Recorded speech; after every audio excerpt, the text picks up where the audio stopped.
Hi, my name's Kaya, and through exploring forms of media in the form of a blog, I decided to explore a topic that is popular among certain groups and extremely avoided by others, and that's suicide. As a combat veteran, I find that the increase in Army personnel suicides after returning home from combat is extremely disheartening. Record highs have been reported in the recent years, and those statistics aren't lessening. What's going on here? Is anyone trying to help? What is the root of this problem? Are there departments or agencies out there trying to help? What are the experts saying? This statistical repulse involves our nation's veterans of war. Freedom is not, nor has it ever been free. As a stranger to the rain, it may be easy to overlook this topic or turn the other cheek, but that's not the case for me. I'm seeking answers, reason, and resolution for my brothers and sisters who have served in harm's way for our country. So in saying that, I was exploring some blogs, and I brought to my own attention a source in the form of a blog that brings different reasoning and resolution to the forefront of the suicidal surge amongst our Army's veterans. This blog is written by Brian Wood, a combat veteran. It is titled, "Sometimes the hardest part of going to war is coming home." The title self-proclaims what will come of the source. He specifically communicates his frustration with the statistic along with his own post-traumatic stress disorder. Wood states that 349 United States soldiers committed suicide after returning from combat last year. The math speaks for itself.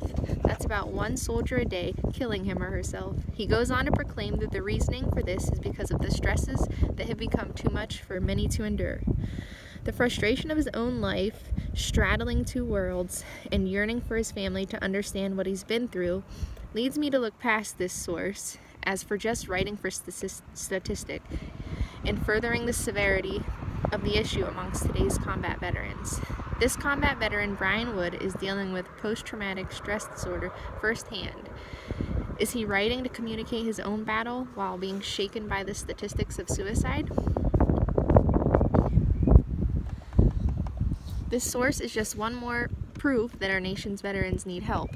I find it important to realize the reason behind what you read's exigency. So if you're online looking through blogs, just kind of researching what you read. Wood's blog communicates his personal struggle with post-traumatic stresses paired with being haunted by the statistics. I think he stakes and communicates his personal hope for awareness in the claim of saying, all I can ask for is everyone, whether you are a veteran, you know a veteran, or you just care about our nation's soldiers, to take time and try to have a better understanding of exactly what exposure to a combat zone does to a person. And so when you're reading things like this, come across things like that on the internet, even if your foot hasn't been in a shoe of a person like that, it's worth to give it a read and maybe bring to light some issues that you don't necessarily know about or care about just because you're unaware. So that's what I found while blogging and finding importance within blogging. For some people, these are cries for help. These are messages just trying to get the word out there that this is a problem. So, thanks.